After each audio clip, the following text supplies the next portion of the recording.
ورحمة الله وبركاته نحمده ونستعينه ونستغفره ونعوذ بالله من شرور أنفسنا ومن سيئات أعمالنا من يهده الله فلا مضل له ومن يضلل فلا هادي له وأشهد أن لا إله إلا الله وحده لا شريك له وأشهد أن محمدا عبده ورسوله قال الله عز وجل وإذ قال لقمان لابنه وهو يعظه يا بني لا تشرك بالله إن الشرك لظلم عظيم আলহামদুলিল্লাহ।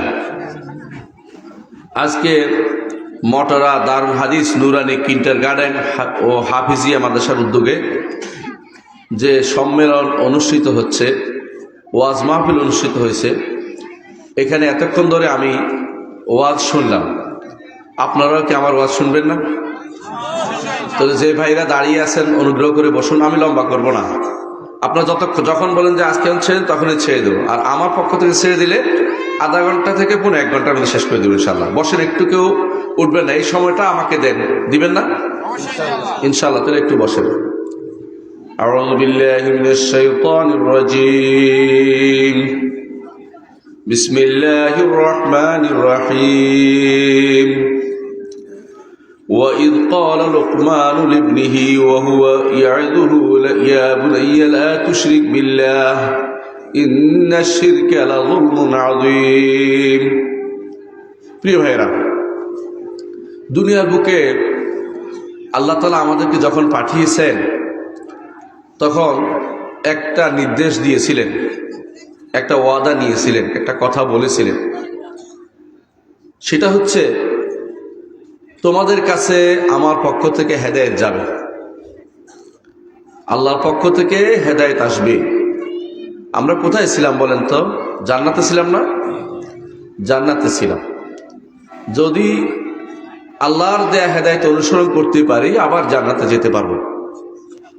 মানে ধরেন এরকম, আপনাকে কোথাও ফেলে দিছে বনের মধ্যে, তারপর বন থেকে বের হওয়ার জন্য একটা গাইডলাইন লাগবে, আপনার লাগবে না? ঠিক আল্লাহ তাআলা জান্নাত থেকে ফেলে দিছে দুনিয়ার জঙ্গলে, জান্নাতে আবার যেতে হবে, নাহলে আপনার আমার জীবন মূল্যহীন, কোনো কাজে লাগবে না, শেষ। যদি জান্নাতে যেতে হয় নারী পুরুষ সবাইকে আল্লাহর হেদায়েতের অনুসরণ করতে হবে। আল্লাহ হেদায়েত দুইভাবে দেন, একটা হচ্ছে নবী রাসূল পাঠান, আরেকটা হচ্ছে কিতাব দেন। আল্লাহর নবীরাও হেদায়েতকারী, আল্লাহর কিতাবও হেদায়েতকারী। নবীদেরকে কি জন্য পাঠাইছেন? ইন্না আরসালনাকা, আমরা আপনাকে পাঠিয়েছি। আমরা আপনাকে পাঠিয়েছি কাকে? নবীকে। কি জন্য? শাহিদান ওয়া মুবাশশিরান ওয়া নাযীরা ওয়া দা'iয়ান ইলাল্লাহি বিইজনিহি ওয়া সিরাজাম মুনীরা। নবীদেরকে পাঠাইছে আল্লাহর দিকে আহ্বান করার জন্য। প্রিয় ভাইয়েরা, উঠবেন না, একটু বসেন, ইনশাআল্লাহ আমরা শেষ করে দেব। আল্লাহর দিকে আহ্বান করার জন্য নবীদেরকে পাঠানো হয়েছে। এই কোরআন দিছে কি জন্য? আল্লাহর দিকে আহ্বান করার জন্য। যুগে যুগে ওই মানুষরা সবচেয়ে ভালো যারা আল্লাহর দাওয়াতকে গ্রহণ করেছে। ইয়া কওমানা আজিবু দাঈয়াল্লাহ, হে আমার কওম, আল্লাহর দিকে যারা আহ্বান করে তাদের ডাকে সাড়া দাও। আল্লাহর দিকে আহ্বান করে, এই ওয়াজের মাহফিলে আলেমরা আল্লাহর দিকে আহ্বান করে আপনাকে। ওরা কি চুরি করতে বলে, গোশ খাইতে বলে, মদ খাইতে বলে, সুদ খাইতে বলে? তাহলে ওনারা কিসের দিকে আহ্বান করে আপনাকে? আল্লাহর দিকে আহ্বান করে। আল্লাহর দিকে আহ্বানের চেয়ে উত্তম কোনো আহ্বান আল্লাহ দুনিয়াতে আর নাই। আল্লাহ নিজে বলেছেন, ওয়ামান আহসানু কাওলাম মিম্মান দাআ ইলাল্লাহি ওয়া আমিলা সালিহান ওয়া ক্বালা ইন্নানি মিনাল মুসলিমিন। ওই ব্যক্তির চেয়ে উত্তম কারো কথা হতে পারে না যে ব্যক্তি কি বলে? যে ব্যক্তি আল্লাহর দিকে আহ্বান করে। আল্লাহর দিকে আহ্বান এটা আপনার পিতামাতাও করতে বাধ্য, আপনিও করতে বাধ্য। পিতামাতা সকালবেলায় যখন ডাকে, আসো, উঠো, ঘুম থেকে উঠো, কিসের জন্য ডাকে? সালাতের জন্য ডাকে। আজানদাতা কি বলে? হাইয়া আলাস সালাহ, হাইয়া আলাল ফালাহ, সালাতের জন্য আসো, সফলতার জন্য আসো। কার দিকে ডাকে? আল্লাহর দিকে ডাকে। যুগে যুগে ওই মানুষগুলি সবচেয়ে ভালো যারা আল্লাহর দিকে আহ্বান করে, আর ওই মানুষগুলি সবচেয়ে খারাপ যারা দুনিয়ার দিকে আহ্বান করে। দুনিয়ার দিকে আহ্বানকারী অভাব নেই এখন, প্রত্যেকটি জিনিস এখন দুনিয়ার দিকে আমাদেরকে আহ্বান করতেছে। আল্লাহর দিকে আহ্বানকারী অভাব কমে গেছে। আল্লাহর দিকে আহ্বান করার মাঝখানে অনেক দুনিয়া ঢুকে যায়, আপনারা ভালো করে দেখতে পাচ্ছেন। কিন্তু খালেস যদি না হয় আল্লাহর জন্য, আল্লাহ তাআলা সেই আহ্বানে কোনদিন সাড়া দেন না। আল্লাহ তাআলা সেই আহ্বানে বরকত দেন না। নবী রাসূলগণ আল্লাহর দিকে আহ্বান করেছেন, সাহাবায়ে কেরাম আল্লাহর দিকে আহ্বান করেছেন, আলেমরা আল্লাহর দিকে আহ্বান করে।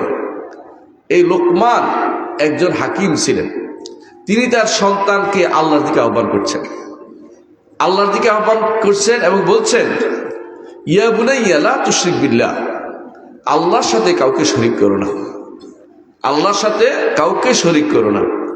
অর্থাৎ তোমার কোনো স্রষ্টা আর কেউ নাই, তোমাকে আল্লাহ সৃষ্টি করেছেন।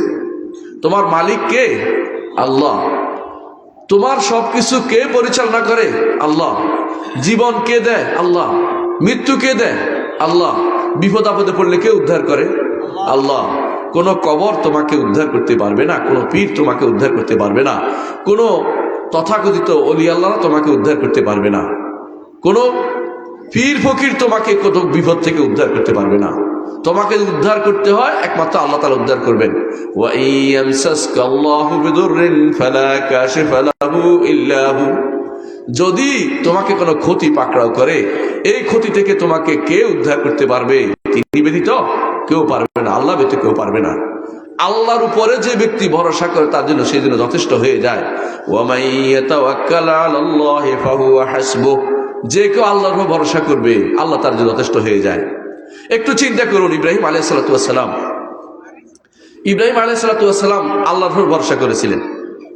তার কাছে সহযোগিতার জন্য জিবরিলও আসছিল, অন্য অনেকেই আসছিল। তিনি বলছেন, তোমার কাছে নয়, আমার রব আমাকে সাহায্য করবেন। আল্লাহ কি তাকে সাহায্য করেন নাই? করেছেন। তারা তাকে আগুনে নিক্ষেপ করেছে। আল্লাহ কি বলেছেন? কুলনা ইয়া নারু কুনি বারদাও ওয়া সালামান আলা ইব্রাহিম। আমরা বললাম, আল্লাহ বহু বচন ব্যবহার করেন কেন? কারণ তিনি একাই বেশি, একাই বড়। যিনি বড় তিনি বহু বচন ব্যবহার করেন, নিয়ম। এই যে আল্লাহ বহু বচন বলছেন, আমরা বললাম হে আগুন ঠান্ডা হয়ে যাও এবং নাতিশীতোষ্ণ হয়ে যাও, শান্তিদায়ক হয়ে যাও ইব্রাহিমের উপরে। আগুনে তার কেশও ছিটতে পারেনি, আগুনে তার কিছুই পোড়াইতে পারে নাই। আল্লাহ যাকে উদ্ধার করে দুনিয়ার কেউ তাকে আটকাইতে পারবে না, দুনিয়ার কেউ তাকে আটকাইতে পারবে না। মুসা আলাইহিস সালাতু ওয়াস সালাম, আল্লাহ তাকে উদ্ধার করেছেন পানির উপর দিয়ে 60টা রাস্তা করে, 12টা রাস্তা করে দিয়েছেন পানির উপর দিয়ে। আল্লাহ তাকে উদ্ধার করেছেন পাথর থেকে 12টা পানির প্রস্রবণ বের করে দিয়েছেন, যে পানির ব্যবস্থাপনা করে দিয়েছেন। আল্লাহ তাকে উদ্ধার করে দিয়েছেন আকাশে তার উপরে মেঘ সব সময় থাকতো, কোনো সূর্যের আলো তার কষ্ট দিত না তাকে। এই মরুভূমির বুকে তার উপর মেঘের ছায়া থাকতো। আল্লাহ তাকে উদ্ধার করেছেন এভাবে। ফেরাউনের হাত থেকে উদ্ধার করেছেন। ফেরাউনকে যেই পানি থেকে তাকে উদ্ধার করেছে, ওই পানিতে ডুবিয়ে মারেছেন আল্লাহ তাআলা। আল্লাহ যার জন্য হয়ে যায় সব যথেষ্ট হয়ে যায়। এই জন্য একমাত্র আল্লাহর ইবাদত করতে হবে। এটাই হচ্ছে প্রথম ইমানদারের কাজ। আল্লাহ ছাড়া কারো ইবাদত করতে পারবে না, আল্লাহর সাথে কাউকে শরীক করতে পারবে না। প্রথম নসিহত করেছে লোকমান, তার সন্তানকে নসিহত করেছে। আপনি আপনার সন্তানকে নসিহত করবেন তো আজকেই গিয়ে করবেন, বাসায় করবেন। আপনি আপনার ভাইকে করবেন, আপনি আপনার আত্মীয় স্বজনকে করবেন, যে আল্লাহর সাথে কোনো শিরিক চলবে না, আল্লাহর সাথে কোনো শিরিক চলবে না, একমাত্র আল্লাহর ইবাদত করব। যখন আমি সাহায্য চাইবো আল্লাহর কাছে চাইবো, যখন আমি ডাকবো আল্লাহকে ডাকবো। কি বলেছেন রাসূলুল্লাহ সাল্লাল্লাহু আলাইহি ওয়াসাল্লাম? তিনি ইবনে আব্বাসকে বাহনের পিছনে বসিয়ে বলেছেন, কি বলেছেন? ইজা সাআলতা ফাসআলিল্লাহ, যখন চাইবে আল্লাহর কাছে চাইবে, এবং যখন সাহায্য চাইবে ইস্তাআনতা ফাসতাঈন বিল্লাহ, সাহায্য চাইলে আল্লাহর কাছে চাইবে। কিছু চাইলে আল্লাহর কাছে, সাহায্য চাইলে আল্লাহর কাছে। একজন ইমানদার এর বাইরে আর কি হইতে পারে বলেন তো? আচ্ছা ধরে নিলাম আল্লাহর কাছে সাহায্য না চাইয়া অনেকে অনেক কিছু পেয়ে গেছে, আপনি মনে করছেন। অনেকে কি বলে, আমি শাহজালালের দরবারে গেছিলাম, সেখানে যাইয়া সন্তান চাইছিলাম, আল্লাহ আমার সন্তান দিছে। চাইছে কার কাছে? শাহজালালের কাছে। বুঝলেন না কথাটা? এই সন্তান পাওয়ার পরে যদি তওবা ইস্তেগফার না করে মরে যায় তো চিরস্থায়ী জাহান্নামী। তো সন্তান পাইয়া কি হইলো যদি জাহান্নামে চলে যায়? আর যদি সন্তান না পাইয়াও তিনি স্থির থাকতেন ঈমানের উপরে, তাহলে সে কোনোদিন জাহান্নামে যেতেন না। কথা বুঝতেন কিনা? যদি শিরক না করতেন জাহান্নামে যেতেন না। শিরক যে ব্যক্তি করবে না কোনোদিন জাহান্নামে যাবে না। এটা আল্লাহর পক্ষ থেকে ওয়াদা দেওয়া হয়েছে। আপনাদের টাঙ্গাইলের এক ভাই আমার কাছে পড়তো, আরবি পড়তো মসজিদ নববীতে।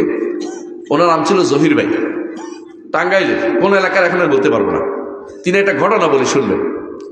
তিনি বলতেছেন, আমার বাবা, আমার দাদার কথা, আমার নানার কথা বলতেছেন। আমার নানা তিনি ব্যবসা করে বেড়াতেন। তো তার প্রথম সন্তান যখন হলো, তিনি এসে দেখেন যে সন্তান কোলে নিচে দেখেন যে সন্তানের গলার মধ্যে তাবিজ একটা, হাতের মধ্যে তাবিজ একটা। তিনি বললেন যে অসম্ভব, তাবিজ দিয়ে তো আমার সন্তান বাঁচানোর দরকার নেই। সন্তান যদি না বাঁচবে না, কিন্তু আমি শিরিক করতে পারবো না। তাবিজ খুলে ফেললেন, সন্তান মরে গেল। আপনারা হলে কি করতেন? বেটা দিয়ে তোমার সন্তান তুমি মাইরে ফেলছ। তিনি কিছুই মনে করেন নাই, যে আল্লাহ নিয়ে যাওয়ার দরকার, নিয়ে গেছেন, আমার কোনো আফসোসের কোনো কারণ নেই। একে একে 6টা সন্তান হয়েছে, ছেলে হয়েছে। সবগুলি তিনি তাবিজ দেখে সবগুলি খুলে ফেলছেন, সবগুলি মরে গেছে। আশ্চর্যের বিষয় না? 7ম সন্তান তার হয়েছে, এটা মেয়ে, ছেলে হয় না, মেয়ে হয়েছে। তো মেয়ের কারণে কিনা জানি না, ওরা তাবিজ লাগায় নাই। উনি এটাকে কোলে নিয়ে বসছেন, বলছে আলহামদুলিল্লাহ, আল্লাহ জীবিত রাখুন, দোয়া করতেছি, নেক হায়াত দান করুন, দোয়া করে চলে গেছে। তিনি ব্যবসায়ী মানুষ, বড় ব্যবসায়ী। কিন্তু ওই মেয়ে জীবিত ছিল। ওই মেয়ে, তিনি বললেন যে আমি হচ্ছি ওই মেয়ের ঘরে ওনার নাতি, এই জন্য আমি কোনোদিন শিরিককে প্রশ্রয় দেই না। মরে গেলে মরে যাব, কিন্তু শিরিক করব না। না পাইলেও কিন্তু শিরিক করব না। ঈমানদার এর উপর থাকতে হয়। বুঝছেন কি কথাটা? ঈমানদার এর উপর থাকতে হয়। কোনোদিন এই কথা বলবেন না যে আমি যদি এটা করতাম, যদি অমুকখানে কিছু একটা দিতাম, তাহলে বোধহয় আমার সন্তান বাঁচা যাইত না। সন্তান মরে গেলেও শিরিক করা যাবে না। কথা বুঝতে পারছি? এই জন্য লোকমান তার সন্তানকে নসিহত করছে। লোকমান হচ্ছে একজন হাকিম, প্রাজ্ঞ লোক। তিনি কোনো নবী ছিলেন না, সন্তানকে নসিহত করতেছে, ইয়া বুনাইয়া লা তুশরিক বিল্লাহ ইন্নাশ শিরকা লাযুলমুন আযীম। প্রিয় বৎস, আল্লাহর সাথে শরীক করিও না। শিরিক হচ্ছে বড় জুলুম। কেন জুলুম বলেন?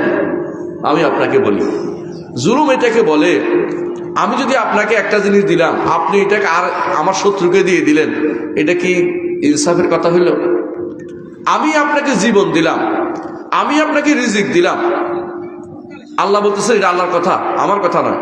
আল্লাহ আপনাকে রিজিক দিচ্ছে, আল্লাহ আপনাকে জীবন দিচ্ছে, আল্লাহ আপনাকে জীবনে সব কিছু দিয়েছে। কাপড় দিয়েছে, পোশাক দিয়েছে, জমি জামা দিয়েছে, ব্যবসা বাণিজ্য করার সুযোগ দিয়েছে, চোখ দিয়েছে। কত নেয়ামত আপনি করবেন, আল্লাহর নেয়ামত গুণে আপনি শেষ করতে পারবেন না। কিন্তু আপনি যদি কোনো আল্লাহর সাথে অন্য কাউকে শরীক করেন, তাহলে আপনি জুলুম করলেন না আল্লাহর উপরে। আল্লাহর উপর তো আপনার এটা জুলুম হলো। সুতরাং কোনো ব্যক্তি যদি শিরিক করে, সেই ব্যক্তি বড় জালেম। তার চেয়ে বড় জালেম আর কেউ হতে পারে না, তার চেয়ে বড় জালেম। এই জন্য শিরিক হচ্ছে আযলামু জুলুম। সবচেয়ে বড় জুলুম হচ্ছে আল্লাহর সাথে কাউকে শরিক করা। ঈমানদার এটা করতে পারে না। 2 নম্বর কাজ বলি, শেষ করবো, আমি লম্বা করবো না। 2 নম্বর হচ্ছে ওয়াসাইনাল ইনসানা বিওয়ালিদাইহি। পিতা মাতার প্রতি আল্লাহ ওসিয়ত করতেছে, ওয়াসাইনাল ইনসানা বিওয়ালিদাইহি। পিতা মাতার প্রতি সৎ ব্যবহার ওসিয়ত। পিতা মাতা আপনার দুনিয়া আসার কারণ। দুনিয়া আসার কারণ কে? পিতা মাতা। পিতা মাতার সৎ ব্যবহার কেমনে শিখেন? আপনি সৎ ব্যবহার এটা নয় যে তাকে আপনি খাবার দিবেন, এটা নয়। উত্তম ব্যবহার হচ্ছে তিনি যা চাইবেন তাই দিবেন, শরীয়ত বিরোধী না হলে। তিনি না চাইতে দিবেন, শরীয়ত বিরোধী না হলে। আমার কাছে একজন এসে বলতেছে যে আমার আব্বা আমার ছোট ভাইকে বেশি দেয়, আমাকে কম দেয়। আপনাদের মধ্যে এরকম আছে না? কোনো কোনো বাপ আছে না? আমি তাকে বললাম, তুমিও তাহলে ছোট ভাইকে বেশি করে দিতে আরম্ভ করো, তাহলে সুন্দর হবে কাজটা। খারাপ লাগতেছে কথা শুনতে, তাই না? খারাপ লাগার বিষয় না। আপনার বাবা যেখানে যেটা পছন্দ আল্লাহর সেখানে পছন্দ, কথা বলছেন কিনা? রাসূলুল্লাহ সাল্লাল্লাহু আলাইহি ওয়াসাল্লাম বলেছেন, রিদার রব্বি ফি রিদাল ওয়ালিদাইন। পিতা মাতা যেখানে সন্তুষ্টি, আল্লাহ সেখানে সন্তুষ্টি রয়েছে। পিতা মাতা যদি কোনো দান করতে পছন্দ করে, আপনারও দান করতে পছন্দ করা উচিত। পিতা মাতা আপনার বোনেরে দিতে পছন্দ করে, আপনার বোনের বাড়িতে খাবারটা পৌঁছায় দিয়ে আসেন। পিতা মাতা আপনার বোনের জন্য ছাগলটা দিতে কইছে, দিয়ে দেন। ওইটা নিয়ে বাড়াবাড়ি করেন না, বুঝছেন কথাটা? আমি আমার বোনদেরকে বলবো, আপনিও কিন্তু কোনো একটা পরিবারের মেয়ে, আপনি কারণ দিন ওই পরিবারের লোক বেটাকে আটকাবেন না, আপনার স্বামীকে আটকাবেন না যে বোনকে দিতে তুমি এত দিচ্ছ কেন, বলেন না। আপনিও আরেক পরিবারের মেয়ে, আপনাকেও আল্লাহ সে ব্যবস্থা করে দিবেন, না হলে সওয়াবের ব্যবস্থা করবেন। পিতা মাতার অবাধ্য হতে কেউ যেন বাধ্য না করেন আপনি।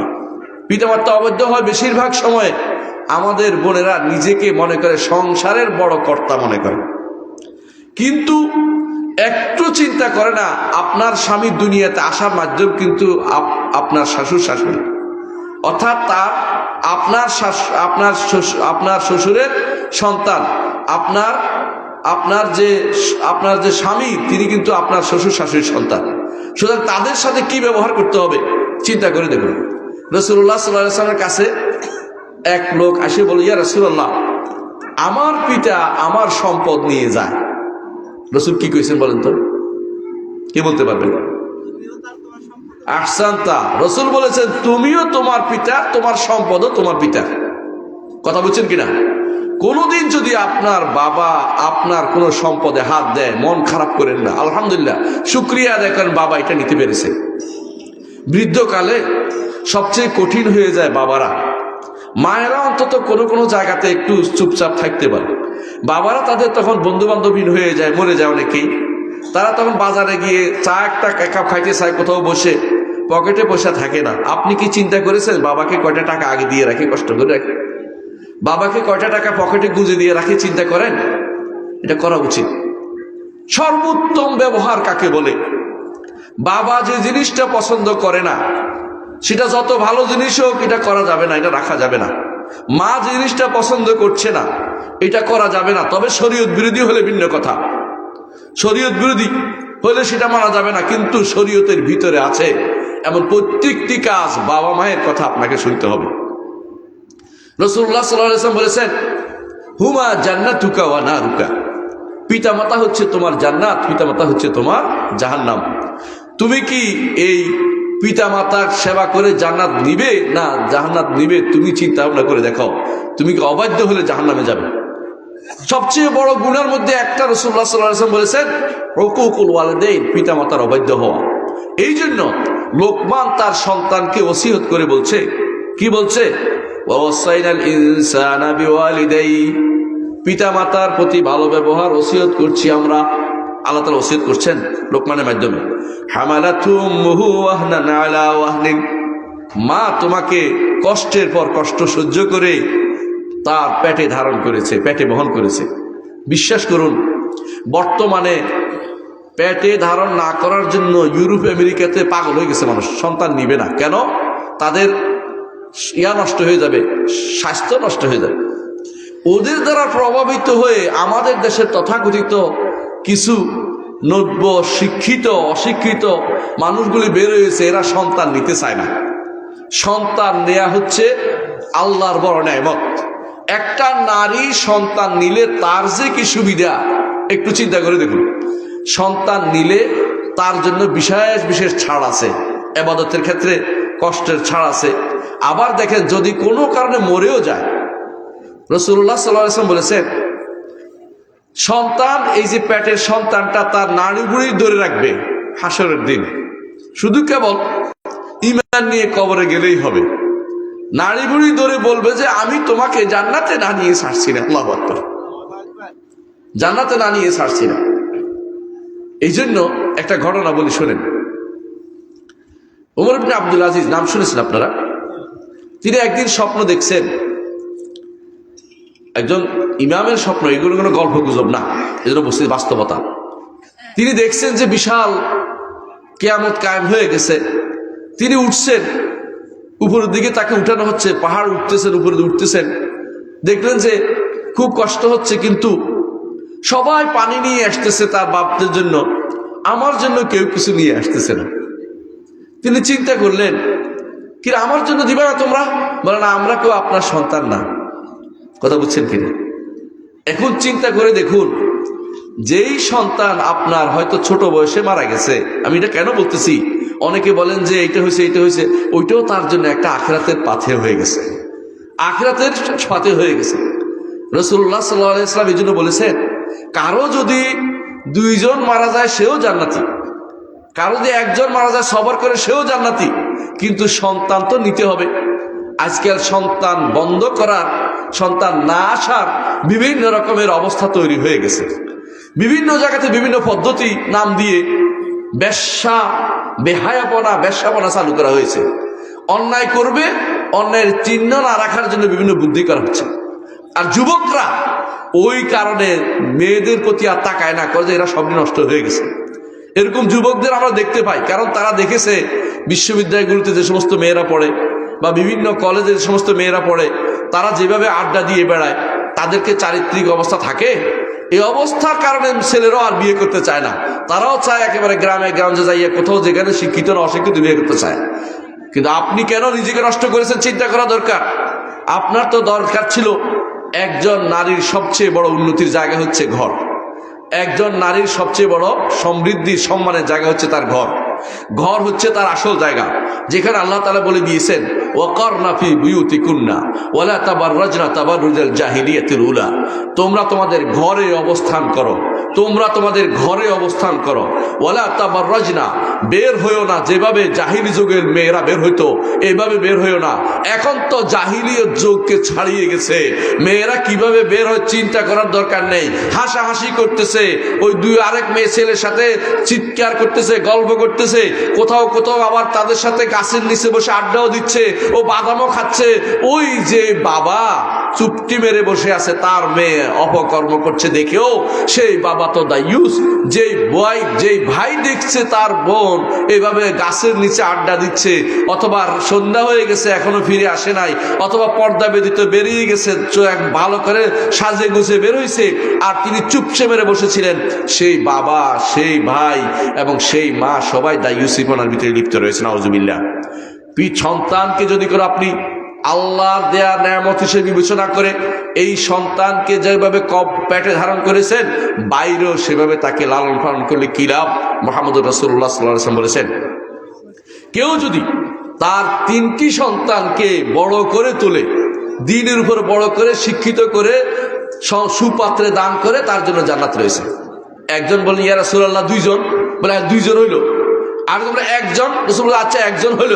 এর অর্থ হচ্ছে যে সন্তানদেরকে, আপনার মেয়েদেরকে মানুষ করে তোলা এটা আপনার দায়িত্ব। আপনি দায়িত্ব করতে পারলে জান্নাত আপনার জন্য রয়েছে। এই দেখেন, তাদেরকে লালন পালন করলেও জান্নাত। মেয়ে সন্তান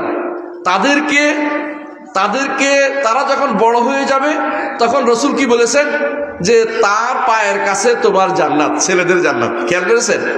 এবং তাহলে এখন আল্লাহ তাআলা বলছেন যে কত কষ্ট করে, কষ্টের পর কষ্ট করে তোমার মা তোমাকে পেটে ধারণ করেছে, সেটাও আবার মাকে মনে করে দিচ্ছে। রাসূলুল্লাহ সাল্লাল্লাহু আলাইহি ওয়াসাল্লামকে জিজ্ঞাসা করেছে, সবচেয়ে কে বেশি আমার পাওয়ার যোগ্য, আমার বেশি উত্তম সাহায্য পাওয়ার যোগ্য? বলছে তোমার মা। বলবো তারপর কে? তোমার মা। তারপর কে? তোমার মা। তারপর কে? তোমার বাবা। বুঝছেন তো? আল্লাহর হকের পরে দুনিয়ার মধ্যে সবচেয়ে বড় হক হচ্ছে পিতামাতার হক। পিতামাতার হকের চেয়ে বড় হক আর কিছু হতে পারে না। পিতামাতা আপনাকে যদি কিছুই না দেয়, সম্পদ না দেয়, চাইতে পারবেন না। কারণ পিতামাতা আপনাকে ছোটকালে বড় করেছে। পিতামাতার সম্পদের দিকে তাকিয়ে থাকা ইমানদারের কাজ নয়। যখন আপনাকে প্রাপ্তবয়স্ক হওয়া পর্যন্ত ফাইলে দিছে, লালন পালন করে দিছে, এরপরে তার সম্পদ যদি তিনি দেয় আলহামদুলিল্লাহ, যদি সবটা বেচে খেয়ে অথবা দান করে শেষ করে দেয়, আপনার অভিযোগ করার কোনো কিছু নেই। আর আমাদের সমাজে সন্তানগুলো, যুবকগুলো দুর্ভাগ্যবশত তারা চিন্তা করে কোন দিন বেটা মরবে, তারপর তার ওই সম্পদ নিয়ে আমি খবরদারি করব। এই কাজটা কিন্তু আরব দেশে নাই ভাই। আরব দেশে যুবক পর্যন্ত পালে তারে, যুবক বয়স পর্যন্ত। এরপরে বলে শুদ্ধে হাইলা, মানে তোমার কাজ তুমি দেখো কিভাবে তুমি বড় পয়সা রোজগার করো, বিয়ে শাদিও করো। বাবা মা বিয়ে শাদি করিয়ে দেয় না।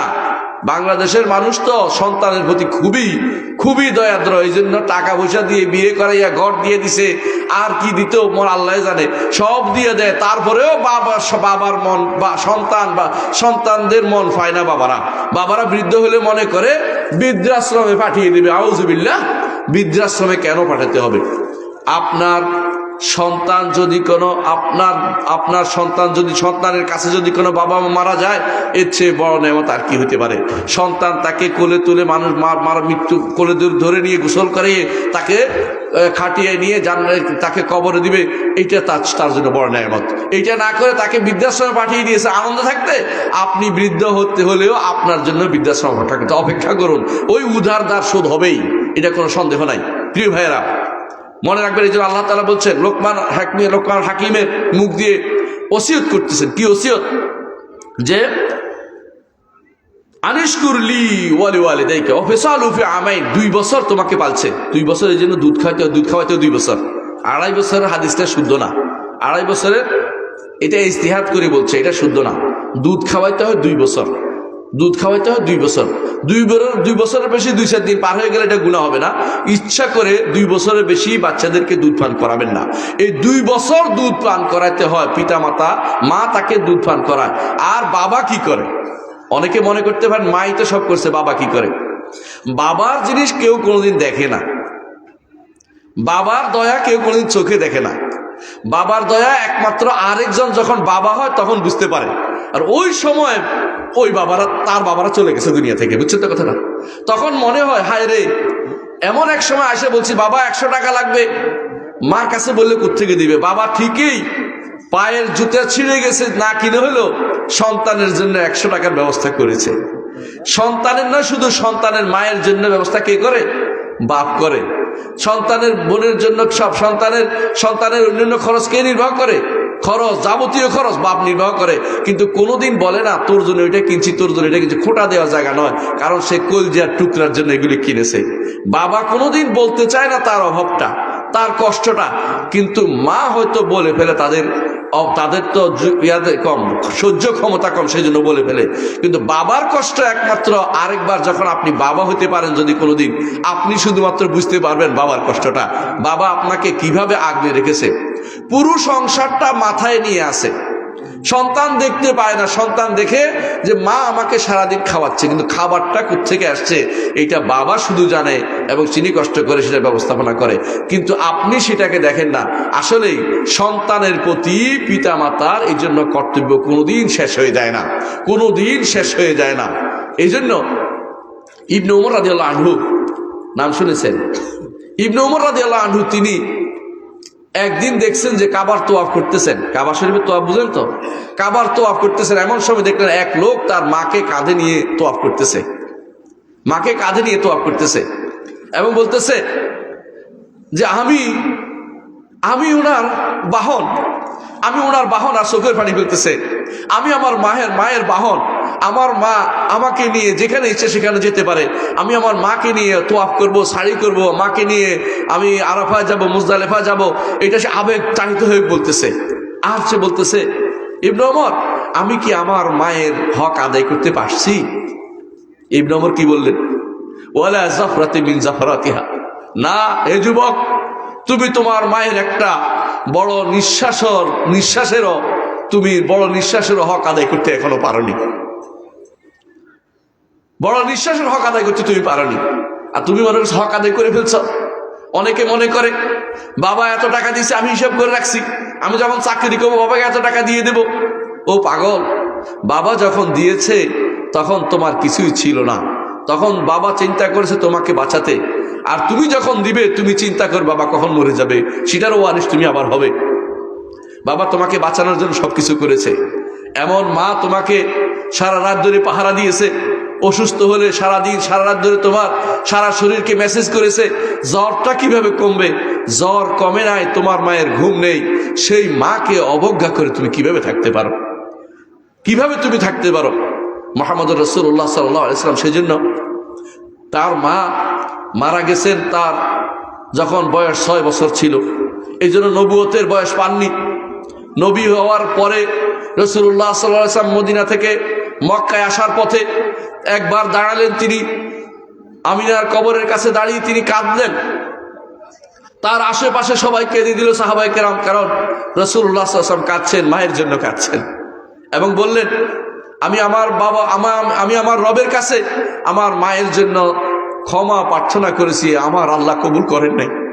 কেন কবুল করেন নাই? ঈমানের মাসালা। ঈমান না থাকলে কারোর জন্য ক্ষমা প্রার্থনা করা যায় না।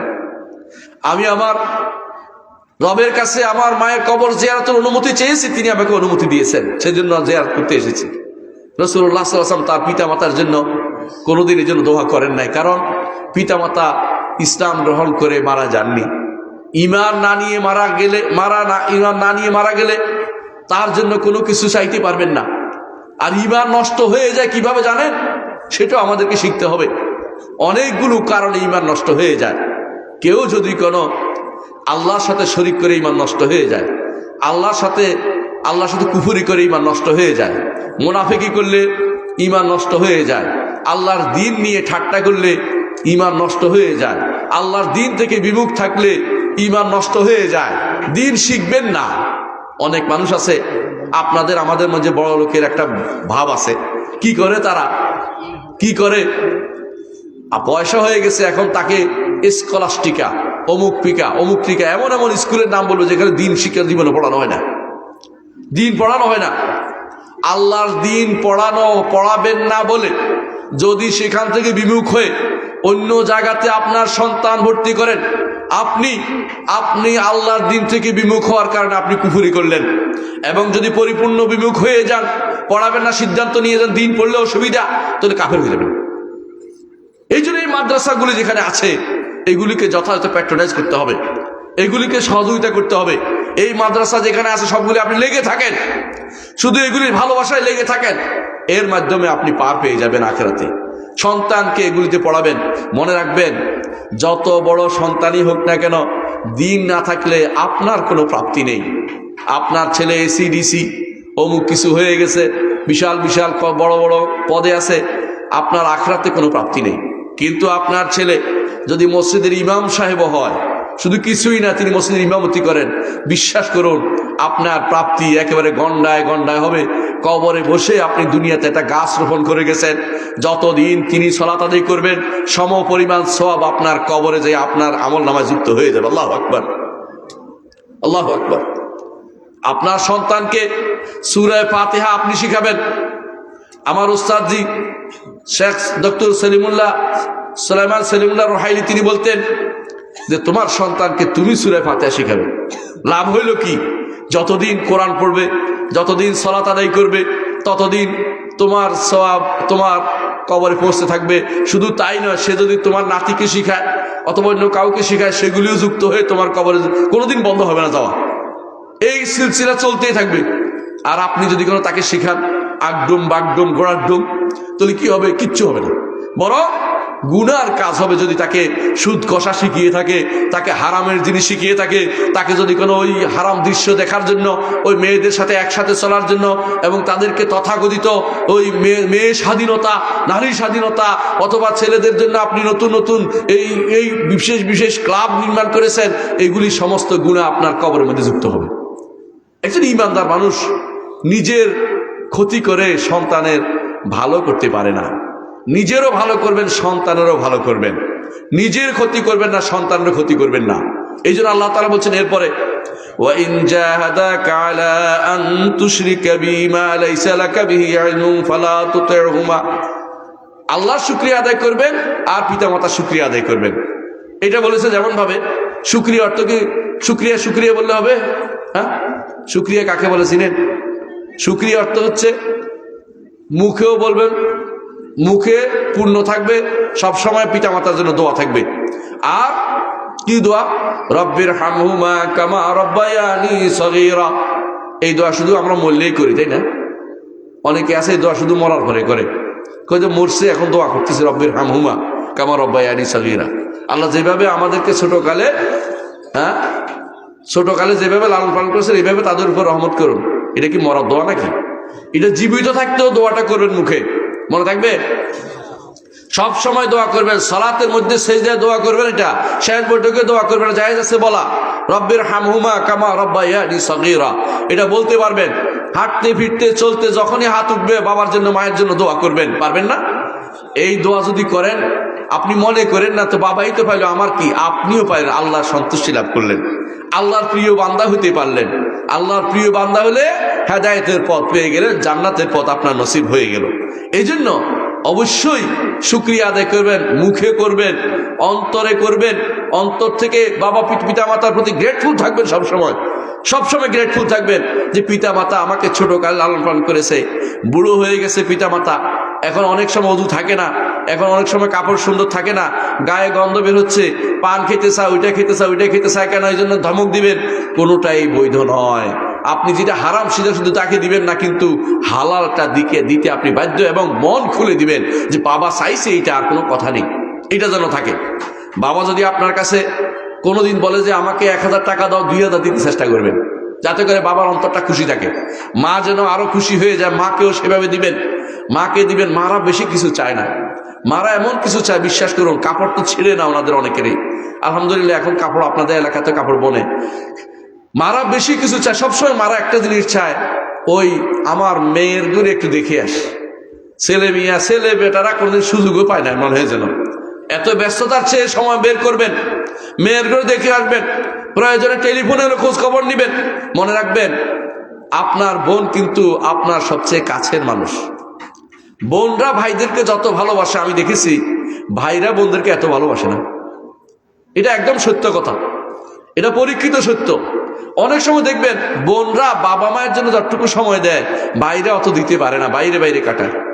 অনেক দেখেছি অসুস্থ হয়েছে, বোন খবর পাইয়া সোজা চলে আসছে মা এবং বাবাকে দেখতে। দেখছেন তো কেন টানটা এত বেশি? এদের ভিতরে আল্লাহ তাআলা যে স্নেহ মমতা দিয়ে দিয়েছে বোন মাদের ভিতরে, এটা অন্যদেরকে দেয় নাই। অন্যদেরকে দুনিয়া চালাতে বিভিন্ন রকমের বুদ্ধি দিয়েছে, কিন্তু এদেরকে ঘর চালানোর বুদ্ধি আল্লাহ তাআলা দিয়ে দিয়েছে। এই জন্য তারা ঘরের ভিতরে যত সমস্যা হয় এগুলো দেখার জন্য ব্যস্ত হয়ে পড়ে। কে অসুস্থ হইলো, কার কি পানির দরকার, কার গরম পানি দরকার, ঠান্ডা পানি দরকার, কি দরকার, এ নিয়ে ব্যস্ত হয়ে পড়ে তারা। এই জিনিসটা আল্লাহ তাদের ক্ষেত্রতে দিয়ে দিয়েছেন, তাদের স্বভাবের মধ্যে দিয়ে দিয়েছেন। এই জন্য কখনো পিতামাতার অবাধ্য হওয়ার চেষ্টা করেন না, নিজের পরিবারকে ভালোবাসার চিন্তা করুন। বাইরে সময় নষ্ট করবেন না, টাকা পয়সা বাইরে উড়াবেন না কেউ। যেটুকু সময় পান নিজের আত্মীয় স্বজনের মধ্যে যতই তো টাকা থাকলে দান করবেন, এবং হক হালাল টাকাটা যেন পিতামাতার খাবার হয়, আপনার খাবার হয়ে চেষ্টা সবসময় চালিয়ে যাবেন। কিন্তু এক জায়গায় বলে দিয়েছেন আল্লাহ তাআলা, ওয়া ইন জাহাদাকা আলা আন তুশরিকা বিমা লাইসা লাকা বিহি ইলমুন ফালা তুতি'হুমা। যদি দুইজনে তোমাকে বলে শিরিক করতে, শিরিক করা যাবে না। দুইজনে কেউ যদি বলে যে ওই যে শাহজালালের দরবারে একটা মুরগি দিয়ে আসো, দিবেন না। যদি বলে যে ওখানে একটা 10টা টাকা দিয়ে আসো পাগলার মাজারে, দিবেন না। যদি বলে যে অমুকখানে ইয়া হয়েছে, মেলা হচ্ছে, ওখানে কিছু একটা দিয়ে আসো, দিবেন না। কারণ সবগুলি শিরকি আখড়া, ওখানে দেয়া যাবে না। বুঝছেন না কথাটা? পিতা মাতার অবাধ্য, শিরকির জায়গাতে আল্লাহর অবাধ্যতায় পিতা মাতার নির্দেশ করা যাবে না, কিন্তু তারপরেও খারাপ ব্যবহার করা যাবে না। ওয়া সাহিবহুমা ফিদ দুনিয়া মারুফা, দুনিয়ার বুকে তাদের সাথে সুন্দর ব্যবহার করে যেতে হবে। মানে কেন বললো এটা এই জন্য ঘর থেকে বের করে দেবো এটা না, বলবেন যে শুনবেন না, কানে না শোনার বান করে চলে যাবেন।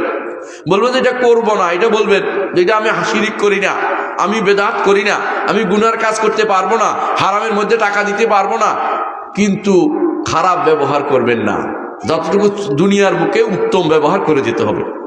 আয়েশা রাদিয়াল্লাহু আনহার কাছে তার মা আসছেন, তখন তিনি ইসলাম গ্রহণ করেননি। তখন রাসূলুল্লাহ সাল্লাল্লাহু আলাইহি ওয়াসাল্লামের কাছে বললেন, মা তাড়াও, আমি রাসূলকে জিজ্ঞাসা করে আসি। রাসূল বলছেন যে, রাসূল কাছে, ইয়া রাসূলুল্লাহ, আমার মা এসেছেন, তিনি আমার সাথে দেখা করতে চায়, আমার কাছে থাকতে চায়, কথাবার্তা বলতে চায়, আমি কি করব? তিনি তো ঈমান আনেন নাই। রাসূলুল্লাহ সাল্লাল্লাহু আলাইহি ওয়াসাল্লাম বললেন, সেলিহা, তার সাথে উত্তম ব্যবহার করো। উম্মে হাবিবা রাদিয়াল্লাহু আনহা, রাসূলুল্লাহ সাল্লাল্লাহু আলাইহি ওয়াসাল্লামের স্ত্রী, আবু সুফিয়ান রাদিয়াল্লাহু আনহু তখন ইসলাম গ্রহণ করেননি। তিনি একদিন দৌড়ে চলে আসছেন যে আমার নতুন করে কিছু একটা করে আসবো, ওই যে সন্ধির বিষয় নিয়ে। আসার পরে উম্মে হাবিবা রাদিয়াল্লাহু আনহা বললেন যে থামুন, আপনি মক্কা উপত্যকার নেতা হতে পারেন, কিন্তু মুহাম্মদ সাল্লাল্লাহু আলাইহি ওয়াসাল্লাম ঘরে ঢুকতে হলে আগে আমি জিজ্ঞাসা করে আসি আপনাকে ঘরে ঢোকার অনুমতি দিব কিনা।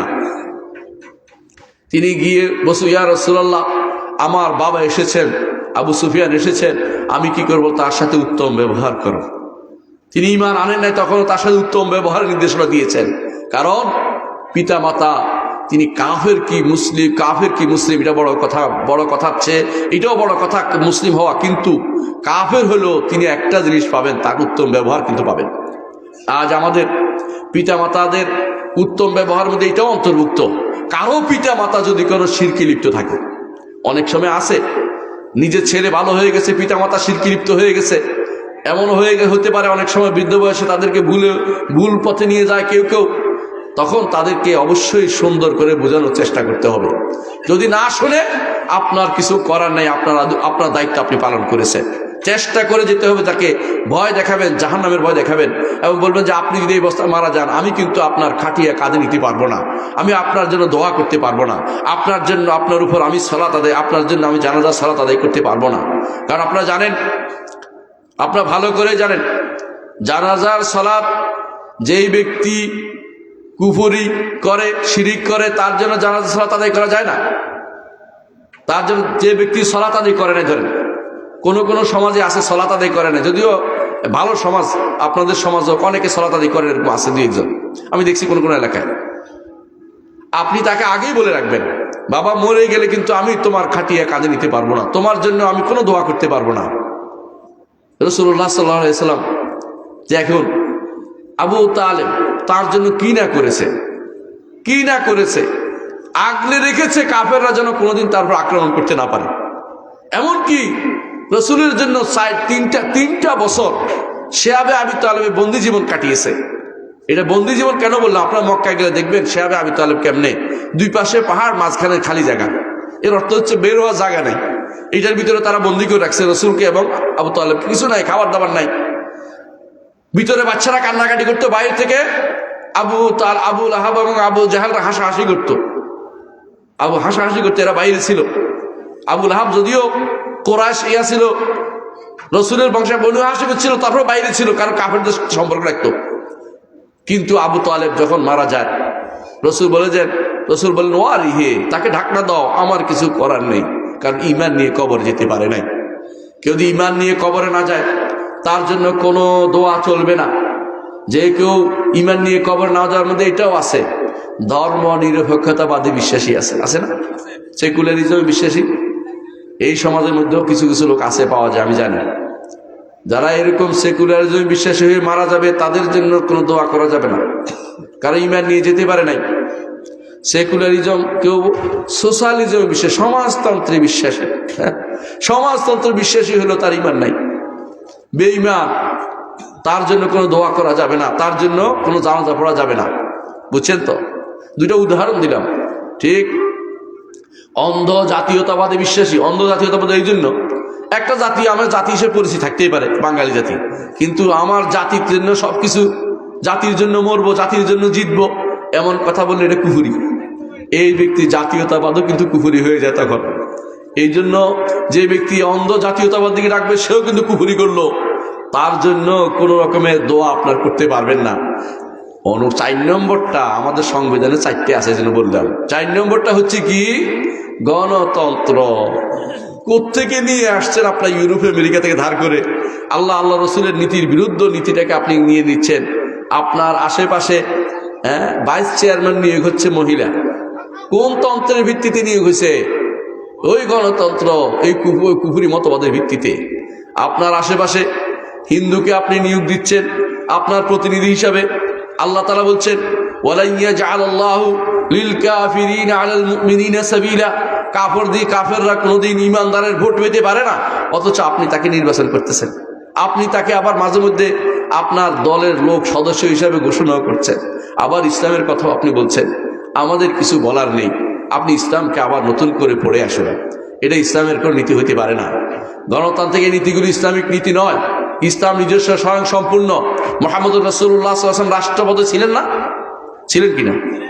উনি কি গণতন্ত্র কায়েম করছিলেন? সাহাবায়ে কেরাম কি গণতন্ত্র কায়েম করছে? খলিফারা এই পর্যন্ত এগুলি চলছে, এগুলো তো চলে এসে এই তথাকথিত দিন থেকে আব্রাহাম লিঙ্কন ব্যক্তি বেটা ওইখানে তার দেশে এটা প্রচার করছে, এইটা আমরা কেন নিতে হবে এটাকে? সেটার বিকল্প কেন ইসলামের আপনি দেখছেন না? আপনি ইসলাম কতটুকু শিখছেন? ইসলামকে কেন শিখার ব্যবস্থা করেন না? আপনার যদি শিরিক থাকে আপনি তো আখিরাতে মুক্তি পাবেন না। দুনিয়াতে যত ভালো আমলই করেন না কেন, শিরিক থাকলে আখিরাতে মুক্তি পাবেন না। এরপর আল্লাহ তাআলা কি বলছেন, শেষ করে দেব ইনশাআল্লাহ। ইয়া বুনাইয়া ইন্নাহা ইন তাকু মিসকাল হাববাতিন মিন খারদালিন ফাতাকুন ফি সখরাতিন আও ফিস সামাওয়াতি আও ফিল আরদি ইয়াতি বিহাল্লাহ ইন্নাল্লাহা লাতীফুন খাবীর। প্রিয় বৎস, ভালো মন্দ কাজ তো তোমরা সবাই করো। কোথায় যদি কোনো পাথরের মধ্যে লুকিয়ে থাকে কোনো কিছু, আসমান জমিনের কোন জায়গায় কি আছে, তোমার কাজটা ভালো হইলেও আল্লাহ আনবে, খারাপ হইলেও নিয়ে আসবে। সেদিন আল্লাহ তাআলা সব কিছু তোমার সামনে হাজির করবে। কি করবে? ফামান ইয়ামাল মিসকালা যাররাতিন খায়রান ইয়ারা। যে ব্যক্তি দেখবে, কি দেখবে? ভালো একটা কাজ সেটাও দেখবে। ওয়ামান ইয়ামাল মিসকালা যাররাতিন শাররান ইয়ারা। ক্ষতির ছোট্ট একটা গুনার কাজ এটাও দেখবে। কি বলবে সেদিন জানেন? মা লিহাযাল কিতাবে লা ইউগাদিরু সগীরাতান ওয়ালা কাবীরাতান ইল্লা আহসাহা। এই কিতাবের কি হইলো? ছোট বড় কিছুই তো বাদ দেয় নাই। এই কিতাবের কি হইলো? ছোট বড় কিছুই তো বাদ দেয় নাই। আপনি মনে করেছেন যে এই আমল তো করছিলাম, কোন দিন ভুলে গেছি, কিন্তু আল্লাহর ফেরেশতারা ভুলে নাই, লিখে রেখেছে। আল্লাহ কোনো কিছু ভুলে যান না। ওয়ামা কানা রাব্বুকা নাসিয়া। আপনার রব তো কোনো কিছু ভুলে যান না। সেদিন আপনি সব কিছু আপনার সামনে দেখতে পাবেন। ওয়াজাদু মা আমিলু হাদিরা ওয়ালা ইয়াজলিমু রাব্বুকা আহাদা। সেদিন চোখের সামনে আপনি যা করেছেন সব দেখতে পাবেন। প্রিয় ভাইরা, এখন কিন্তু মানুষ বুঝতে পারে, আসলে দেখা যায় কেমন জানেন তো? ক্যামেরা আছে না, এখন যদি এখানে লিখে দেয় ক্যামেরা নিয়ন্ত্রিত, কি করবেন জানেন? কেউ ওরে বাবারে দেখে বলবে রে। হ্যাঁ, এই জন্য অনেক বাড়ির সামনে লেখা থাকে এই ভবন ক্যামেরা নিয়ন্ত্রিত। চোর ওইখান দিয়ে হাঁটে না, কেউ বের করে ফেলবে। হাঁটলেও লুকোচুরি করে হাঁটে, কিন্তু আল্লাহর কাছে লুকাইলেও কিন্তু কি হবে?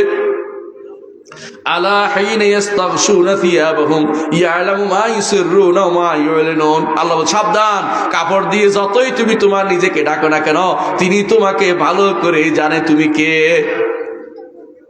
আসমানের নিচে, জমিনের নিচে, আসমানের উপরে কোথায় কি, পাতালে বলে না মানুষ পাতাল, সমুদ্রের নিচে কোথায় একটা দানা পড়ছে এটা আল্লাহ জানে কিনা? জানে। সুতরাং আপনার আমল, আপনি কি করেছেন আল্লাহ কিন্তু ঠিকই জানে। একটা ঘটনা বলি শুনে। সলফে সালিনে একজনের কাছে এক লোক আসা বলছে এক আলেমের কাছে যে আমাকে গুনাহ করার অনুমতি দিন। মনে করছে উনি অনুমতি দিলে তাই দেবে আর কি। তো উনিও বুদ্ধি করে বলছে আচ্ছা গুনাহ করবা, ঠিক আছে, তবে এমন জায়গাতে করবা যেটা আল্লাহর রাজত্ব না। আল্লাহর রাজত্ব যেখানে না সেখানে তুমি গুনাহ করতে পারো, আর এমন জায়গাতে করবা যেখানে আল্লাহ দেখে না। বেচারা এবার এটা নিয়ে রওনা হয়েছে। কিছুক্ষণ যাওয়ার পর তার মনে হলো যে উনি তো আমার বিপদে ফেলে দিছে, কারণ আমি কোথায় যাবো? আল্লাহর রাজত্ব ছেড়ে কোথায় যাবো? আর আমি যেখানে করে তিনি তো দেখতেছেন আমাকে। সুতরাং এই জন্য ইন্নাল্লাহা লাতীফুন খাবীর আয়াতের শেষে আল্লাহ এটা বলছেন, আল্লাহ অত্যন্ত খবর রাখেন, সূক্ষ্মদর্শী। সামান্যতম কোনো কিছু তার কাছে গোপন থাকে না, বরং ইয়ালামুস সিররা ওয়া আখফা, গোপন জিনিস জানেন। গোপন এখনো আসে নাই, অন্তরে উদিত হবে সেটাও তিনি জানেন। জানেন কিনা? আপনার অন্তরে আগামী দিন কি হবে এটা আল্লাহ জানেন কিনা? জানেন। এই জন্য আল্লাহকে সবচেয়ে বেশি ভয় করা দরকার, যে আল্লাহ তাআলা আমার সবকিছু জানেন। এই জন্য বেশি বেশি ইস্তেগফার করা দরকার, যে এটা বেশি করে বেশি বেশি ইস্তেগফার করে। এই জন্য নবী রাসূলগণ বেশি বেশি ইস্তেগফার করতেন। মুহাম্মদ রাসূলুল্লাহ সাল্লাল্লাহু আলাইহি ওয়াসাল্লাম কয়বার ইস্তেগফার করতেন ডেইলি?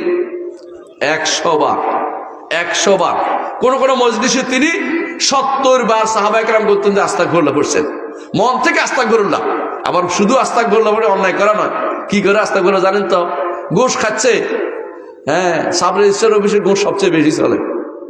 আমি একবার গেছিলাম টঙ্গী সাব রেজিস্ট্রার অফিসের আগে, আবার এখন করলে তো কবে আমার বিরুদ্ধে কে করতেছে। অনেকদিন আগে গেছি, যাই দেখলাম উনি অজু করে আসছে। কে? সাব রেজিস্ট্রার অফিসের একটা পেশকার আছে, বুঝছেন তো, উনি অজু করে আসছে।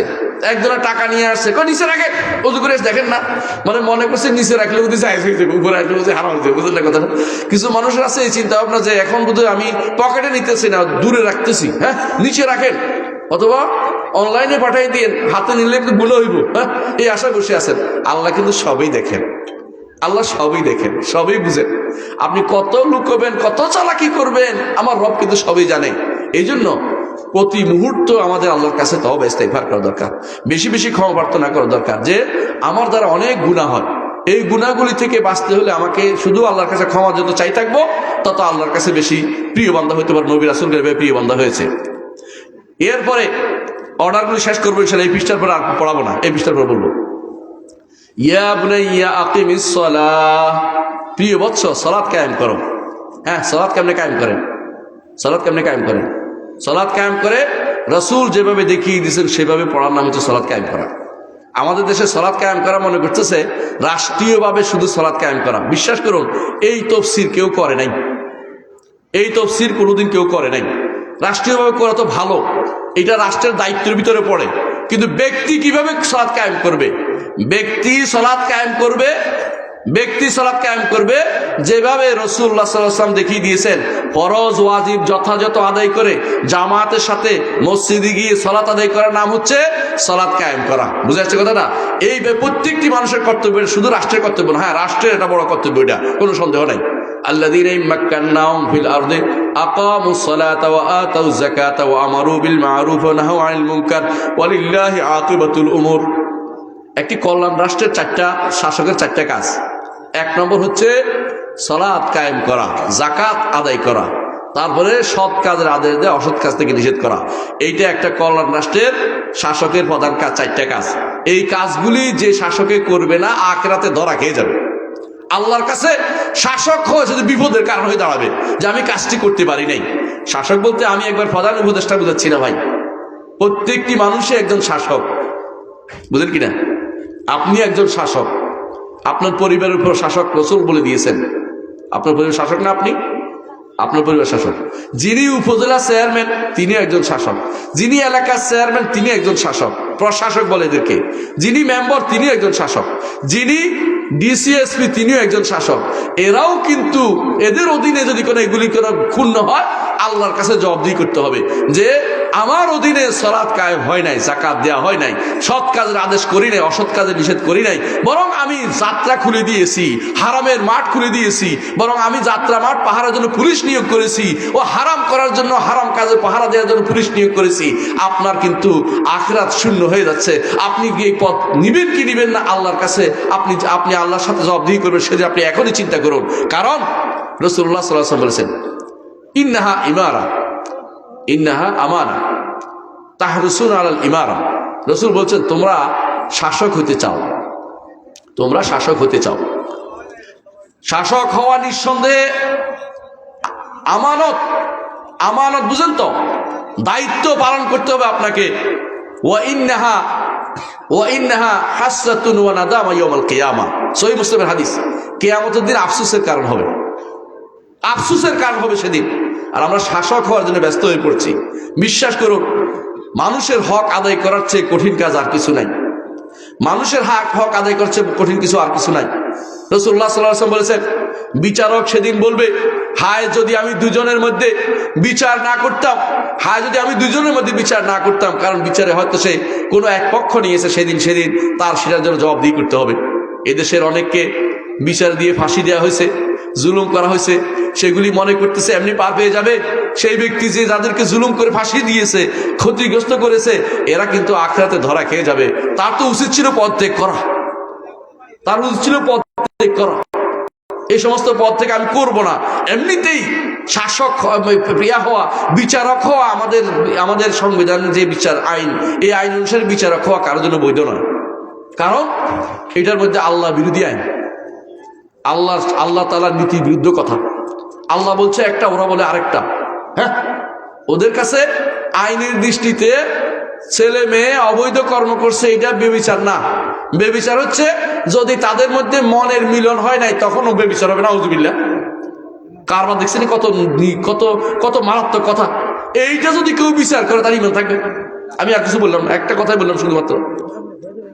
কত মারাত্মক যে সমস্ত আইনগুলি আমাদের সমাজে আছে, আমাদের এগুলি বিচার করতেছে আমার জাজরা, আমাদের বিচারকরা যে বিচারগুলি করতেছে, এগুলি আল্লাহর আইন বিরোধী সম্পূর্ণ। একটা দুইটা নয়, যারা নাতিকে ছেলের সাথে ওয়ারিশ বানাচ্ছে, আল্লাহ বিরোধী আইন করতেছে। আরেকজন এখন দেশ থেকে পালিয়েছে, তিনি গর্ব করে বলেছিলেন যে আমি ছেলেদের মেয়েদের সমান করে দিব। উনি কত বড় জালেম ছিলেন। ছেলে মেয়েদের সম্মান করে দেওয়ার অধিকার আল্লাহ যেখানে নিষেধ করে দিয়েছেন। আল্লাহ বলেছেন লিজ্জাকারে মিসলু হাযিল উনসায়াইন, একজন পুরুষ পাবে, একজন ভাই পাবে তার বোনের, দুই বোনের সমান। এটা আল্লাহ বলে দিয়েছে। সেইটা বদলাইতে পারে না, বদলালে তার ঈমান থাকবে না। সেই ব্যক্তি স্পর্ধা দেখিয়েছে, আল্লাহ তার স্পর্ধার কারণে আল্লাহ তাকে দুনিয়া থেকে দূরে সরিয়ে দিয়েছে। প্রিয় ভাইরা, যেটা বলছি কারো বিরোধিতা করার উদ্দেশ্য নয়, কিন্তু আল্লাহর দ্বীনের বিরুদ্ধে যারা করবে তাদের বিরুদ্ধে কথা বলা ফরজ হয়ে যায়। যে কেউ করবে সেই ব্যক্তি সবচেয়ে ঘৃণিত ব্যক্তি, এরা সবচেয়ে ঘৃণিত ব্যক্তি। আল্লাহ তাআলা সব কিছু দেখেন। সুতরাং আপনাকে অবশ্যই সালাত কায়েম করতে হবে এবং ওয়া'মুর বিল মা'রুফ, সৎ কাজের আদেশ দিতে হবে, ওয়ানহা আনিল মুনকার, অসৎ কাজ থেকে নিষেধ করতে হবে। সকালবেলা আপনি দেখছেন সালাত আদায় করতেছে না আপনার ভাই, আপনি চুপটে মেরে চলে আসলেন, আপনি কিন্তু সঠিক কাজটি করতে পারেন নাই। এরপর আল্লাহ তাআলা কি বলছেন? ওয়াসবির আলা মা আসাবাক, এইটা করলেই মানুষে আপনাকে খারাপ বলবে, এইটার উপর সবর করতে হবে। ইন্না যালিকা মিন আজমিল উমুর, সবচেয়ে শক্তিশালী কাজ হচ্ছে এটি। ওয়ালা তুসাইর খাদ্দাকা লিন্নাস, মানুষের জন্য মুখ বাঁকা করবেন না, মুখ বাঁকা করে অপমান করবেন। অর্থাৎ মানুষের দেখতে অনেকে কি করে, ইচ্ছা করে নিজে অহংকারে সেজে যায়। আরেকজন কি করে, ওইটাকে মানে কারো প্রতি আপনার যে মুখ বাঁকা করবেন, এটা শরীয়ত নিষিদ্ধ। রাসূলুল্লাহ সাল্লাল্লাহু আলাইহি ওয়াসাল্লাম কারোর সাথে কথা বললে পুরো শরীর নিয়ে তাকাতেন তার দিকে। সুন্নাহ দেখছেন তো?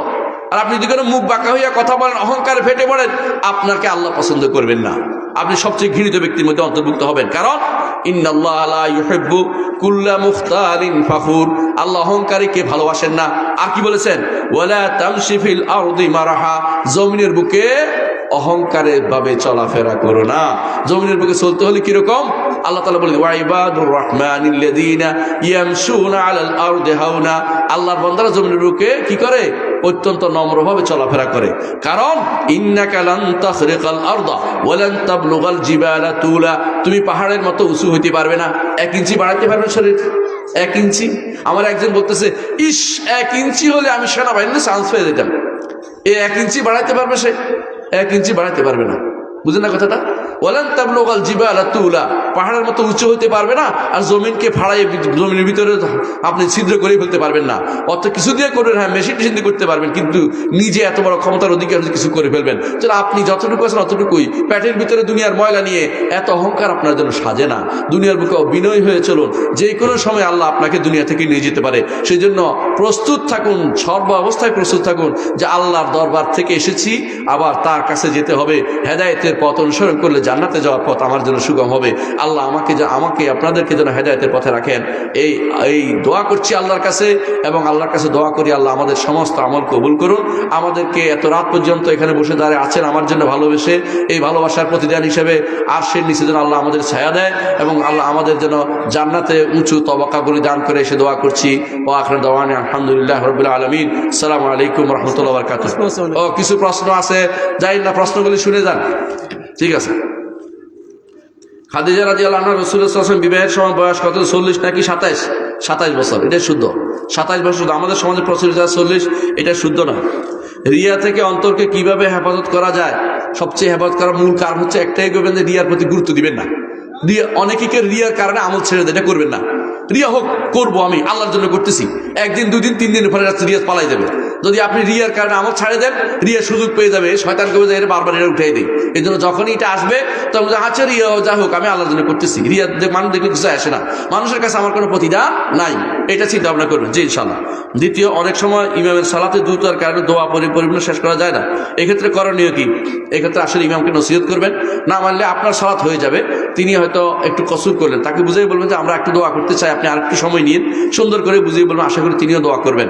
তাড়াহুড়োর দরকার নাই, তবে আপনার সালাত হয়ে যাবে। সালাত হয়ে যদি তাসবিহ, যেমন রুকুতে তাসবিহ একটা ভালো করে পড়তে পারছেন, সুবহান রাব্বিয়াল আযীম বলতে পারছেন একবার, আর সাজদাতে সুবহান রাব্বিয়াল আ'লা বলতে পারছেন, বাকি তাহলে আপনার সালাত হবে। কারণ এগুলো তো অতিরিক্ত, এগুলো তো উত্তমের জন্য তো আপনার সালাত সমস্যা হবে না। জি, মহিলাদের চুল আঁচড়ানোর সময় কিছু চুল পড়ে যায়, ওই চুল জমা করে বিক্রি করা যাবে কি? বিক্রি করা যাবে না, এগুলিকে দাফন করে ফেলতে হবে। বিক্রি করা যাবে না, কারণ মানুষের শরীরের কোনো অংশ বিক্রি করা যায় না। যদি কোনোদিন দান করতে হয় কোনো কিছু, সে ওইগুলি দান করা যায় যেগুলি আবার হয় অথবা আবার হয় অথবা বিকৃতি দেখা যায় না। আবার হয় যেমন কি রক্ত আবার হয়, আর বিকৃতি দেখা যায় না। ধরেন কি ভিতরের কোনো একটা অংশ কাউকে দান করলেন যেটা দেখা যাচ্ছে না, বিকৃতি হয় না, মানে মানুষকে দেখতে খারাপ দেখা যায় না, মানে দৃশ্যমান নয়, এমন কিছু দিতে পারবেন। কিন্তু চোখ একটা দিয়ে দিতে পারবেন না জীবিত অবস্থায়, কারণ চোখ দেখা যায়, মানুষ ভয় পাবে আপনার চোখ দিয়ে দিয়ে দিচ্ছেন, এটা জায়েজ নাই। বুঝে আসছে কথাটা? মরে গেলে তো দেওয়া যাবে কিনা এটা আলেমরা প্রশ্ন উত্তর করেছেন যে এটার মধ্যে মতভেদ আছে। বেশিরভাগ আলেম জায়েজ মনে করেন নাই, কোনো আলেম জায়েজ বলছেন এই জন্য যেহেতু এখন কোনো কাজে লাগতেছে না, এখন এটা দিলে আরেকজন চোখে দেখবে, কারো উপকার হবে, কিন্তু এটা মতভেদপূর্ণ মাসালা। জি, সালাতের মধ্যে ওইটা শেষ হয়নি না? হ্যাঁ না, এটা হয়নি। ইদানিং কিছু আলেম বলছেন ফরজ সালাতের পর আল্লাহ আকবার বলা যাবে না, বলতে হবে আস্তাগফিরুল্লাহ। এবার আপনার মন্তব্য? আমি তো এই মতের, কিছু আলেমের মতের মধ্যে, কারণ মক্কা মদিনাতে এটাই করা হয়, মক্কা মদিনাতে এটাই করা, এবং আমি এটার উপরে একটা লম্বা আলোচনা লিখেছি ভাই, প্রায় 10 পৃষ্ঠার মতো। এর মধ্যে একটা বই আছে আমার, আপনি দেখছেন বোধহয়, বইটা আমার উমদাতুল হাকামের ব্যাখ্যা। উমদাতুল হাকামের ব্যাখ্যার মধ্যে দেখবেন, আপনার পছন্দ হলে নেবেন, পছন্দ হলে নেবেন না, কিন্তু ঝগড়া করবেন না। মানে এই জন্য বলতেছি কারণ এটা ইজতিহাদি মাসালা, এবং আমি আমার উস্তাদদেরকে এবং আলেমদেরকে, সৌদি আরবের আলেম সহ, শেখ আলবানী সহ, শেখ মুকবেল সহ যত আলেম পাইছি এই হুকুমত ছাড়া, মানে বাংলাদেশ ছাড়া, পাকিস্তান ছাড়া, বাংলাদেশ পাকিস্তান ভারত ছাড়া যত আলেম দেখেছি, যত আলেম সাথে এই পর্যন্ত চলেছি, কেউ আল্লাহকে বলেন নাই, সবাই বলছে আস্তাগফিরুল্লাহ 3 বার বলবে, এবং এটাই শুদ্ধ বেশি আমার কাছে মনে হয়েছে। আমি ওখানে বিস্তারিত আলোচনা করেছি, আপনারা দেখবেন। জুমার দিনে 2 আজান দেওয়া কি বেদাত? কখনো বেদাত নয়, কারণ আলাইকুম বিসুন্নতি ওয়া সুন্নাতুল খুলাফায়ে রাশিদিন আল মাহদিয়িন আদু আলাইহি বিন নওয়াজিজ, আমাদেরকে 2 সুন্নাত অন্তত মানতে বলেছে। একটা হচ্ছে কার সুন্নাত? রাসূলের সুন্নাত। আর কার সুন্নাত? খলিফা রাশিদের সুন্নাত। খলিফা রাশিদ ওসমান, অবশ্যই খলিফা রাশিদ ওসমান রাদিয়াল্লাহু খলিফা রাশিদ একজন, সুতরাং তিনি যেটা প্রবর্তন করেছেন এটাকে বাদ দেওয়ার কোনো দরকার নেই, বেদাত হবে না। কেউ যদি না দেয় দিতে পারে, কিন্তু দিলে বেদাত হবে না, দিলে বেদাত হবে না, এটা অবশ্যই মনে রাখতে হবে। এই বাড়াবাড়ি ভালো নয়, আমাদের সমাজে এই বাড়াবাড়ি থাকার কারণে আমরা শুধু ভিন্নভাবে বিরক্ত হচ্ছি। সালাতের মধ্যে বাংলায় দোয়া করা যাবে কি? নফল সালাতে করার জন্য আমরা বলি, ফরজ সালাতে না করার জন্য, কারণ এমন এমন শব্দ কথা আসতে পারে যেগুলো সালাতের মেজাজ বিরোধী। তখন সালাতের মেজাজ বিরোধী, আল্লাহ অমুকের মেয়েটাকে আমার জন্য প্রেমের ব্যবস্থা করে, এটা করলে কি হবে? নামাজটা শেষ। বুঝেন না কথাটা? এই জন্য যেন এমন কোনো জিনিস না আসে, ফরজ সালাত নষ্ট হলে আপনার বিশেষ ক্ষতি। এই জন্য ফরজ সালাতে কখনো বাংলা দোয়া করবেন না। জি, হাদিসে কুদসি কি? বিস্তারিত বলুন। হাদিসে কুদসি কি আপনার কাছে কি মনে হয়? হাদিসে কুদসি হচ্ছে আল্লাহর কথা এবং আল্লাহর অর্থ দুটো, আল্লাহ তাআলা বাণী, অর্থ এবং শব্দ দুটোই আল্লাহ, তবে কোরআন নয়। তবে কি নয়? কোরআন নয়। কোরআনের অতিরিক্ত কি বাড়তি কি সুবিধা? কোরআন হচ্ছে অপারক করে দেওয়ার জন্য, অপারক করে দিয়েছে, কোরআন দিয়ে চ্যালেঞ্জ দিছে, বুঝছেন কিনা? আর কোরআন একটা হলো চ্যালেঞ্জ, আর একটা হলো কোরআন পড়লেই 1 হরফে 10 নেকি, তাই না? 1 হরফে 10 নেকি। আর 3 নম্বর হচ্ছে কোরআন সালাতের মধ্যে তেলাওয়াত করা হয়, হাদিসে কুদসি তেলাওয়াত করা যায় না, বুঝছেন তো? এর বাইরে হাদিসে কুদসি আল্লাহর কথা, আল্লাহর শব্দ, আল্লাহর অর্থ, আল্লাহ। বুঝে আসছে? যারা বলে শব্দ রাসূলের, অর্থ আল্লাহর, এরা ঠিক বলে না। এটা হচ্ছে হাদিসের সংজ্ঞা, এটা হাদিসের সংজ্ঞা, এটা নিয়ে গেছে কার জন্য? হাদিসে কুদসির জন্য, ঠিক না? জি। 16 ডিসেম্বর অনুষ্ঠান পালন করা যাবে কি? এগুলি শরীয়তের অংশ নয়, শরীয়ত এগুলি পালন করতে অনুমোদন করে না। জ্ঞান অন্বেষণ ও লেখকের মনোভাব বুঝতে উপন্যাস পড়া যাবে কি? উপন্যাসের মধ্যে কোনো জ্ঞান আমরা দেখি নাই, শুধু সময় নষ্ট ছাড়া। প্রিয় ভাইয়েরা, উপন্যাস পড়বেন না। উপন্যাসে যদি এত সুন্দর হইতো তো রাসূলের সাহাবীরা একটা উপন্যাস লিখে ফেলতো। হ্যাঁ, উপন্যাস পড়ার সময় নষ্ট করে না, দয়া করে। এবং যদি ভাষা শিক্ষা উদ্দেশ্য হয় তাহলে শুধুমাত্র একমাত্র একটা উদ্দেশ্যে শুধু পড়ো, জ্ঞান অন্বেষণে কোনো কাজ নাই। যে আমি এই ভাষাটা শিখে এই ভাষার কারণে আমি অন্য, যেমন এইগুলি কোনগুলি পড়বেন যেগুলিতে আসলে ভাষা শিক্ষা করা যায়, যেমন কি নজরুলের বই অথবা রবীন্দ্রনাথের বই পড়া যায়। কি জন্য? ভাষার অনেক প্রবৃদ্ধি ওদের কথার ভিতরে আছে, এগুলো আপনি কাজে লাগাতে পারবেন, শব্দ শিখতে পারবেন, কোন শব্দ লিখতে ভুল হবে না, এটার জন্য। কিন্তু সওয়াবের আশা করে করতে পারবেন না, বুঝলেন তো কথাটা? এটা শুধুমাত্র এই জন্য যে আমি এটা একটা যন্ত্র হিসাবে, যাতে করে আমি আল্লাহর দ্বীনের ইবাদতে কাজে লাগাতে পারি পরবর্তী, এই জন্য। কিন্তু এটা দ্বারা আপনার জ্ঞান অর্জনের চিন্তা বন্ধ। ওমায়ের কে ছিলেন? না ওজায়ের। ওজায়ের হচ্ছে, ওজায়ের কে ছিলেন? ওজায়ের একজন নবী, এ ব্যাপারে আমাদের কাছে কোনো প্রমাণ নেই। ওজায়ের একজন আল্লাহর নেক বান্দা ছিলেন। তিনি একদিন যাচ্ছিলেন রাস্তা দিয়ে, যাওয়ার সময় দেখলেন যে এলাকা ধ্বংস হয়ে গেছে, তো বলতেছিলেন আন্না ইউহি হাযিল বা'দা মাউতিহা, এগুলি এত ধ্বংসের পর আল্লাহ এগুলিকে কিভাবে এগুলিকে আবার করবেন, জীবিত করবেন। তো আমাতাহুল্লাহ মিয়াতা আম, 100 বছর পর্যন্ত আল্লাহ এটা ঘুমাই রেখেছে, মরে গেছে বেটা। হ্যাঁ, কিন্তু তার গাদাটা মরছে, খাবারটা নষ্ট হয় না। আল্লাহ তাআলা সব পারেন এটা দেখানোর জন্য। সূরা বাকারার মধ্যে ঘটনাটা এসেছে, বুঝে আসছে কথাটা? কেউ বলছেন তিনি ওজায়ের, হতে পারে ওজায়ের, অন্য কেউ হতে পারে, আমাদের কাছে কোনো সরাসরি নষ্ট নাই, তবে ওজায়ের হওয়ার সম্ভাবনা বেশি। কারণ 100 তিনি পরবর্তীতে এরপরে তিনি জীবিত হয়ে দেখছেন যে কিভাবে জীবিত হয়ে দেখতেছেন যে গাদা আবার উঠে গেছে আল্লাহর হুকুমে, গাদা আবার জীবিত হয়ে গেছে। কাইফানুন সুজুয়া সুম্মা নাকসু আলাহমা ইনি ছিলেন। কিন্তু ওজায়েরকে তারা ইহুদিরা আল্লাহর পুত্র বানিয়ে গেছে। যেহেতু এই বিশাল অসাধ্য সাধারণ এত বড় থেকে আসলো আল্লাহর পুত্র হয়ে, নাউজুবিল্লাহ, এগুলি ইহুদিদের কারবার, ইহুদিদের কারবার। এটা উজাইর অবশ্যই একজন নেক বান্দা ছিলেন, রাসূল ছিলেন এমন প্রমাণও আমাদের কাছে নাই, নবী ছিলেন এমন কোনো প্রমাণ আমাদের কাছে নাই। অমুক দল বলে খলিফারা গণতন্ত্রের মাধ্যমে নির্বাচিত হয়েছে, মিথ্যা কথা বলছে। এই দলের লোকেরা মিথ্যা কথা বলছে, এরা নিজেদের স্বার্থে সবকিছু করতে পারে।